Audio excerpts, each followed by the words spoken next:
ಒಳ ಮೀಸಲಾತಿ ಕುರಿತು ಸರ್ಕಾರ ಮಾರ್ಚ್ 27ರಂದು ವಿಶೇಷ ಸಚಿವ ಸಂಪುಟ ಸಭೆ ಕರೆದಿದೆ.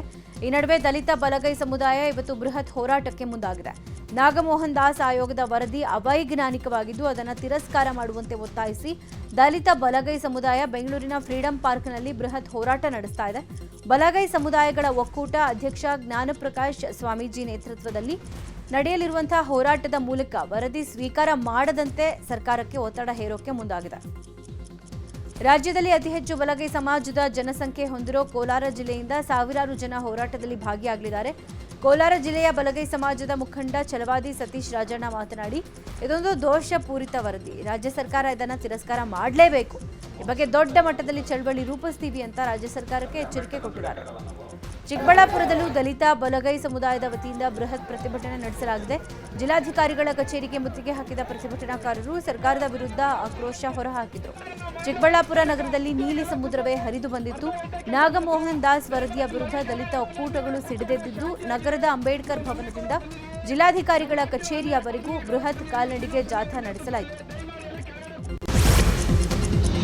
ದಾವಣಗೆರೆ ಬೈ ಎಲೆಕ್ಷನ್ನಲ್ಲಿ ಅಲ್ಪಸಂಖ್ಯಾತರನ್ನ ಸೆಳೆಯೋಕೆ ಬಿಜೆಪಿ ಪ್ಲಾನ್ ಮಾಡಿಕೊಂಡಿದೆ. ಮುಸ್ಲಿಂ ಮತ ಹೆಚ್ಚಿರುವ ವಾರ್ಡ್ಗಳಲ್ಲಿ ಬಿಜೆಪಿ ಮತಬೇಟೆ ಅಬ್ಬರದಿಂದ ನಡೆಸ್ತಾ ಇದೆ.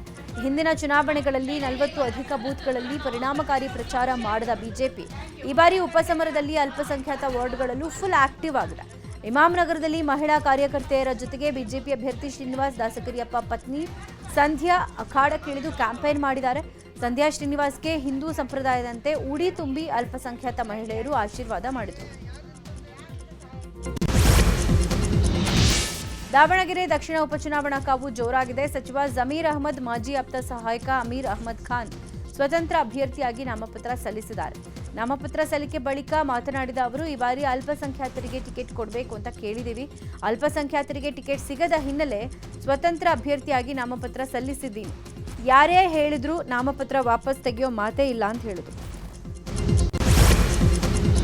ಬಾಗಲಕೋಟೆ ಬೈ ಎಲೆಕ್ಷನ್ಗೆ 16 ಅಭ್ಯರ್ಥಿಗಳಿಂದ 26 ನಾಮಪತ್ರ ಸಲ್ಲಿಕೆ ಆಗಿದ್ವು. ಇದರಲ್ಲಿ 14 ನಾಮಪತ್ರಗಳು ಕ್ರಮಬದ್ಧವಾಗಿದ್ದು 2 ಅಭ್ಯರ್ಥಿಗಳ ನಾಮಪತ್ರ ತಿರಸ್ಕೃತಗೊಂಡಿವೆ.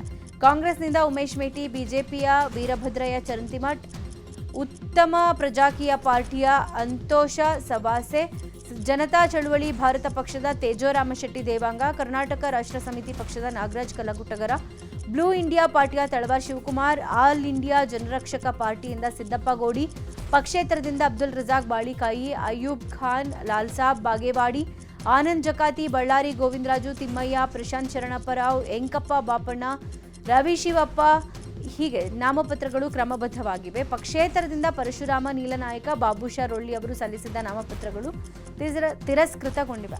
ನಾಮಪತ್ರ ಹಿಂಪಡೆಯೋಕೆ ನಾಳೆಯೇ ಕೊನೆಯ ದಿನ ಆಗಿದೆ. ಬಾಗಲಕೋಟೆ ಕ್ಷೇತ್ರದಲ್ಲಿ ಪೊಲೀಸರು ಅಲರ್ಟ್ ಆಗಿದ್ದಾರೆ. ಇಳಕಲ್ ತಾಲೂಕಿನ ಗುಗ್ಗಲಮರಿ ಚೆಕ್ಪೋಸ್ಟ್ನಲ್ಲಿ ಎಸ್ಎಸ್ಟಿ ಅಧಿಕಾರಿಗಳು ವಾಹನ ತಪಾಸಣೆ ವೇಳೆ 2.3 ಲಕ್ಷವನ್ನು ಜಪ್ತಿ ಮಾಡಿದ್ದಾರೆ.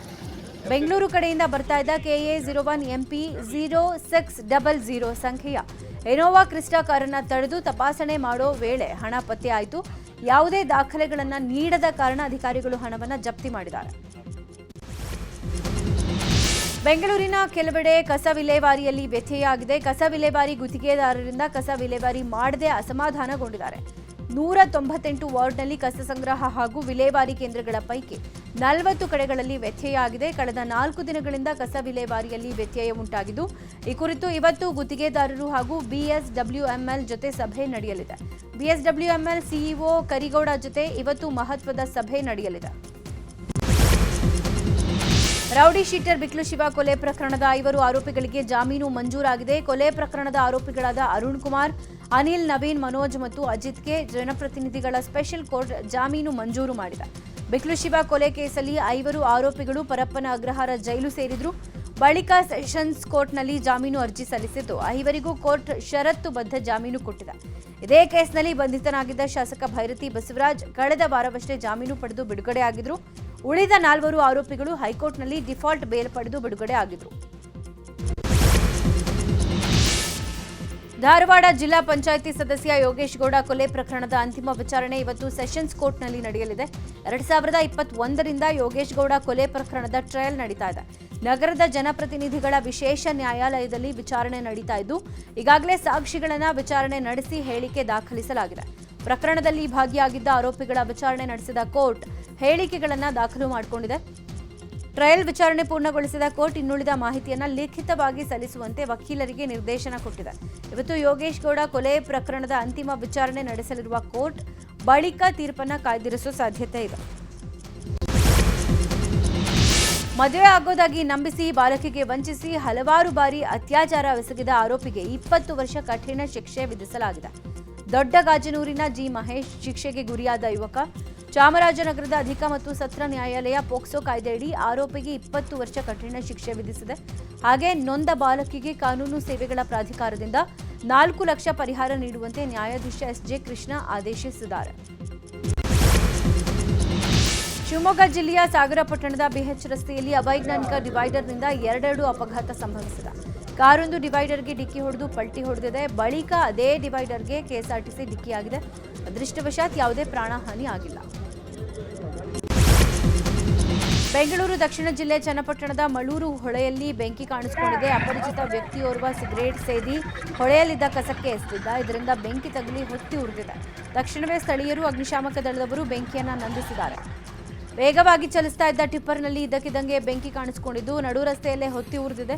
ಕೊಪ್ಪಳದ ಹೊಸಳ್ಳಿ ಗ್ರಾಮದಲ್ಲಿ ಘಟನೆ ನಡೆದಿದೆ. ಹೊಸಳ್ಳಿಯ ಐಆರ್ಬಿ ರಾಷ್ಟ್ರೀಯ ಹೆದ್ದಾರಿಯಲ್ಲಿ ಘಟನೆ ಜರುಗಿದ್ದು ಚಾಲಕ ಜಿಗಿದು ಪ್ರಾಣಾಪಾಯದಿಂದ ಪಾರಾಗಿದ್ದಾನೆ. ಬಿಸಿಲಿನ ತಾಪಕ್ಕೆ ಟಿಪ್ಪರ್ನಲ್ಲಿ ಶಾರ್ಟ್ ಸರ್ಕ್ಯೂಟ್ ಆಗಿ ಬೆಂಕಿ ಹೊತ್ಕೊಂಡಿರೋ ಶಂಕೆ ವ್ಯಕ್ತವಾಗಿದೆ. ಉತ್ತರ ಕನ್ನಡ ಜಿಲ್ಲೆಯ ಬಾಂಡಶಿಟ್ಟ ಬಳಿ ಚಲಿಸ್ತಾ ಇದ್ದ ಕಾರು ಧಗಧಗಿಸಿದೆ. ಜೀವನ್ ಪವಾರ್ ಅವರಿಗೆ ಸೇರಿದ ಕಾರು ಹೊತ್ತಿ ಉರಿದಿದೆ. ಸ್ಥಳಕ್ಕೆ ಸ್ಥಳೀಯರು ಆಗಮಿಸಿ ಬೆಂಕಿಯನ್ನು ನಂದಿಸಿದ್ದಾರೆ. ದಾವಣಗೆರೆ ಜಿಲ್ಲೆ ಹರಿಹರ ತಾಲೂಕಿನ ವೀರಶೈವ ಪಂಚಮಸಾಲಿ ಲಿಂಗಾಯತ ಪೀಠದಲ್ಲಿ ಆಡಳಿತ ಮಂಡಳಿ ಮತ್ತು ಧರ್ಮದರ್ಶಿಗಳ ನಡುವೆ ಗಲಾಟೆ ತೀವ್ರಗೊಂಡಿದೆ. 2008ರಿಂದ ಸರ್ಕಾರದಿಂದ ಬಂದ ಅನುದಾನ ಹಾಗೂ ಭಕ್ತರು ನೀಡಿದ ದೇಣಿಗೆಯ ಲೆಕ್ಕ ಕೊಡಿ ಅಂತ ಅಭಿಯಾನ ನಡೆಯಿತು. ಆಡಳಿತ ಮಂಡಳಿ ಇತ್ತೀಚೆಗೆ ಧರ್ಮದರ್ಶಿ ಮಂಡಳಿಗೆ ಲೆಕ್ಕ ಕೊಡುವಂತೆ ಮನವಿಯನ್ನು ಮಾಡಿತ್ತು. ವಿಚಾರಕ್ಕೆ ಸಂಬಂಧಪಟ್ಟಂತೆ ಉಭಯ ಮುಖಂಡರ ನಡುವೆ ಕೆಲ ದಿನಗಳಿಂದ ಹಗ್ಗಜಗ್ಗಾಟ ನಡೀತಾ ಇದೆ. ವಿವಾದ ಮತ್ತಷ್ಟು ತೀವ್ರಗೊಂಡಿದೆ. ಇದರಿಂದ ಅಸಮಾಧಾನಗೊಂಡ ಭಕ್ತರು ಮಠದ ವ್ಯವಹಾರಗಳ ಬಗ್ಗೆ ಸಂಪೂರ್ಣ ಮಾಹಿತಿ ಬಹಿರಂಗಪಡಿಸಬೇಕು ಅಂತ ಆಗ್ರಹಿಸಿದ್ದಾರೆ. ಬೀದರ್ ಜಿಲ್ಲಾ ಪೊಲೀಸ್ ಇಲಾಖೆಯ ವತಿಯಿಂದ ನಗರದ ಖಾಸಗಿ ಹೋಟೆಲ್ನಲ್ಲಿ ಅಂತಾರಾಷ್ಟ್ರೀಯ ಮಹಿಳಾ ದಿನಾಚರಣೆ ಆಚರಿಸಲಾಯಿತು. ಜಿಲ್ಲಾ ಪೊಲೀಸ್ ವರಿಷ್ಠಾಧಿಕಾರಿ ಪ್ರದೀಪ್ ಗುಂಟಿ ನೇತೃತ್ವದಲ್ಲಿ ಮಹಿಳಾ ಸಬಲೀಕರಣ ಮತ್ತು ಸಾಧಕಿಯರನ್ನ ಗೌರವಿಸಲಾಯಿತು. ಕಾರ್ಯಕ್ರಮದಲ್ಲಿ ನಟಿ ಭವ್ಯ ಭಾಗಿಯಾಗಿದ್ದರು. ಮಹಿಳಾ ಪೊಲೀಸ್ ಸಿಬ್ಬಂದಿ ಎಸ್ಪಿ ಪ್ರದೀಪ್ ಗುಂಟಿ ಅವರ ಜೊತೆಗೆ ಸಖತ್ ಡ್ಯಾನ್ಸ್ ಮಾಡಿ ಸಂಭ್ರಮ ಪಟ್ಟರು. ಹಿಂದೂ, ಸಿಖ್, ಬೌದ್ಧ ಧರ್ಮ ಹೊರತುಪಡಿಸಿ ಬೇರೆ ಧರ್ಮಗಳಿಗೆ ಮತಾಂತರಗೊಂಡವರು ಎಸ್ಸಿ ಸ್ಥಾನಮಾನ ಕಳೆದುಕೊಳ್ಳಲಿದ್ದಾರೆ. ಹೀಗಂತ ಸುಪ್ರೀಂ ಕೋರ್ಟ್ ಮಹತ್ವದ ಆದೇಶ ಕೊಟ್ಟಿದೆ. ನ್ಯಾಯಮೂರ್ತಿ ಪಿಕೆ ಮಿಶ್ರಾ ಅಂಜಾರಿಯಾ ಪೀಠ ಈ ಆದೇಶವನ್ನು ಕೊಟ್ಟಿದೆ. ಕಳೆದ ವರ್ಷ ಆಂಧ್ರ ಹೈಕೋರ್ಟ್ ನೀಡಿದ ತೀರ್ಪನ್ನು ಸುಪ್ರೀಂ ಕೋರ್ಟ್ ಎತ್ತಿ ಹಿಡಿದಿದೆ. ಕ್ರೈಸ್ತ ಧರ್ಮಕ್ಕೆ ಮತಾಂತರವಾದ ದಲಿತ ವ್ಯಕ್ತಿ ಎಸ್ಸಿ ಕಾಯ್ದೆ ಬಳಸೋಕೆ ಸಾಧ್ಯ ಇಲ್ಲ ಅಂತ ಹೇಳಿದೆ. ಐಪಿಎಲ್ ಆರಂಭಕ್ಕೂ ಮುನ್ನ ರಾಯಲ್ ಚಾಲೆಂಜರ್ಸ್ ಬೆಂಗಳೂರು ಮತ್ತು ರಾಜಸ್ಥಾನ್ ರಾಯಲ್ಸ್ ತಂಡಗಳು ಮಾರಾಟ ಆಗಿದೆ. ಸುಮಾರು 16,600 ಕೋಟಿಗೆ ಆರ್ಸಿಬಿ ತಂಡವನ್ನು ಆದಿತ್ಯ ಬಿರ್ಲಾ ಗ್ರೂಪ್ ಖರೀದಿ ಮಾಡಿದೆ. ಮೊದಲು ಯುನೈಟೆಡ್ ಸ್ಪಿರಿಟ್ಸ್ ಸಂಸ್ಥೆ ಆರ್ಸಿಬಿ ಮಾಲೀಕತ್ವ ಹೊಂದಿತ್ತು. ಈಗ ಆದಿತ್ಯ ಬಿರ್ಲಾ ಹಾಗೂ ಟೈಮ್ಸ್ ಆಫ್ ಇಂಡಿಯಾ ಗ್ರೂಪ್ಗೆ ಆರ್ಸಿಬಿ ತಂಡವನ್ನು ಖರೀದಿ ಮಾಡಲಾಗಿದೆ. ಇತ್ತ ರಾಜಸ್ಥಾನ್ ರಾಯಲ್ಸ್ ತಂಡ 15,286 ಕೋಟಿಗೆ ಅಮೆರಿಕದ ಉದ್ಯಮಿ ಸೊಮಾನಿ ಟೀಮ್ಗೆ ಸೇಲ್ ಆಗಿದೆ. Sandalwood lady super star Rachita Ram ಹೊಸ ಡಿಫರೆಂಟ್ ಕಾರ್ ಕೊಂಡ್ಕೊಂಡಿದ್ದಾರೆ. ಈ ಕಾರನ್ನ Sandalwood king Shivaraj Kumar drive ಮಾಡಿ ಖುಷಿ ಪಟ್ಟಿದ್ದಾರೆ. ಸದ್ಯ ಈ ವಿಡಿಯೋ ಸೋಷಿಯಲ್ ಮೀಡಿಯಾದಲ್ಲಿ ವೈರಲ್ ಆಗ್ತಾ ಇದೆ.